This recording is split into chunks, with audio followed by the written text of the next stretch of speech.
नमस्कार, मैं doctor Anil Mandhani, executive director department of urology and kidney transplant में कार्यरत हूँ फोर्टिस गुड़गांव हॉस्पिटल में। मैं आज आपसे कुछ बातें करूँगा जो आपके हित में होंगी। हम जानते हैं स्वास्थ्य का कितना इम्पोर्टेंस है लाइफ में, खासकर ये जो कोरोना की महामारी चली हुई है, इसमें एक अपने शरीर का स्वास्थ्य बहुत ही महत्वपूर्ण एस्पेक्ट है लाइफ का।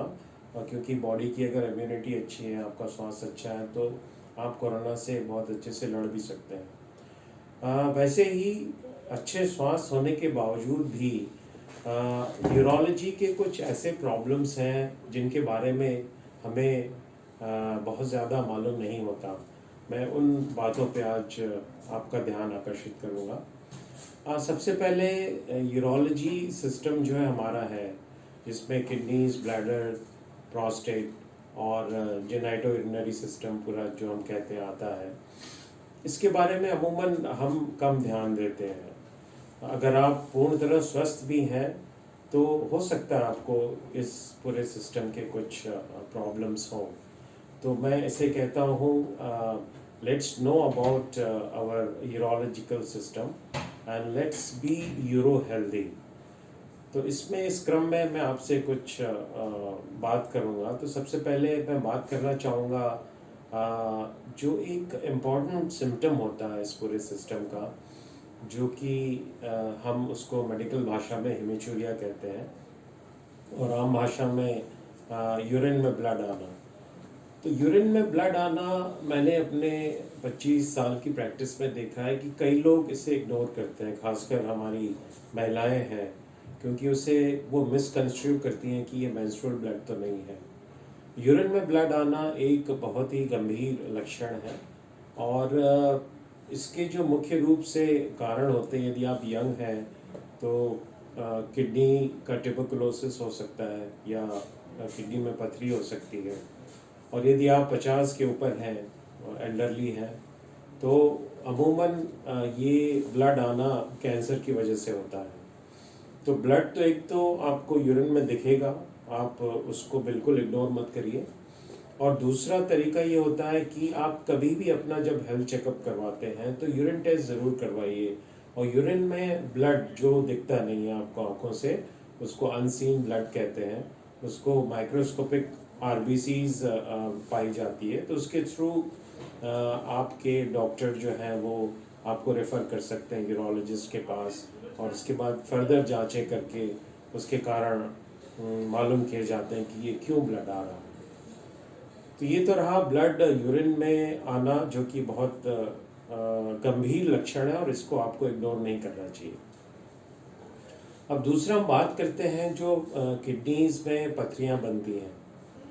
तो मैं इस पे आपका ध्यान आकर्षित करूंगा, जो हमारी मिथ्स हैं, जो हमारी गलत धारणाएं हैं पत्थर के लिए, जो गुर्दे में पथरी बनती है।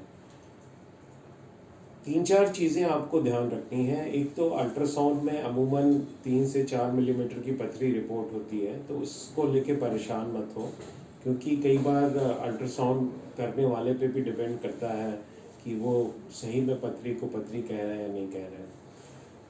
पथरी बनने के अभी तक हमारे पास पुख्ता कारण नहीं है, बट जो नोन कारण है वो सर्जरी से ठीक होते हैं। वो मेडिकल बीमारी होती है जिसको हम लोग हाइपरपैराथायरॉयडिज्म कहते हैं।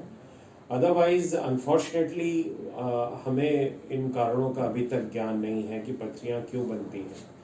पर अगर पथरियाँ बन जाती हैं तो उसको बार बार नहीं बनने दें, या उसको फिर से बनने से रोकने की जो उपाय हैं, उसमें जो खासकर उपाय हैं और उसके प्रति जो गलत धारणाएं हैं, उस पर मैं आपका ध्यान आकर्षित करूँगा। जिससे कई लोग का ये सोचना है कि बीज वाले फल नहीं खाने हैं, पालक नहीं खाने हैं, टमाटर नहीं खाना, दूध नहीं पीना है। तो ये सब पुराने ख्यालात हैं। आप बिल्कुल दूध पी सकते हैं, वरना आपकी हड्डियाँ कमज़ोर हो जाएगी। दूध के कैल्शियम से पथरियाँ नहीं बनती। और जो बीज वाले फल हैं वो भी खा सकते हैं, पालक भी खा सकते हैं, टमाटर भी खा सकते हैं, अनलेस आप इतना ज़्यादा सेवन कर रहे हैं जो कि पॉसिबल नहीं है एक डे टू डे लाइफ में। तो ये सारी मिथ्याएं हैं, इस पे आप अमल न करें। इसका जो बेस्ट तरीका होता है कि आप अपना वेट ना बढ़ाएं, बहुत ज़्यादा एनिमल प्रोटीन का कंजप्शन न करें, बहुत ज़्यादा नमक न खाएं, वो तो एक जनरल हेल्थ के लिए अच्छा है। और पानी इतना पिए कि आप, हम उसको मेडिकल भाषा में कहते हैं कि पानी यूरिन आप देख न सके कमोड में, मतलब यूरिन भी पानी के कलर जैसा होना चाहिए, तो पथरी के रिकरेंस की, फिर से बनने की चांस कम होती है। और एक और अच्छी आदत डालें कि रात को पानी पी के सोएं, कि रात में एक बार उठना पड़े। धन्यवाद।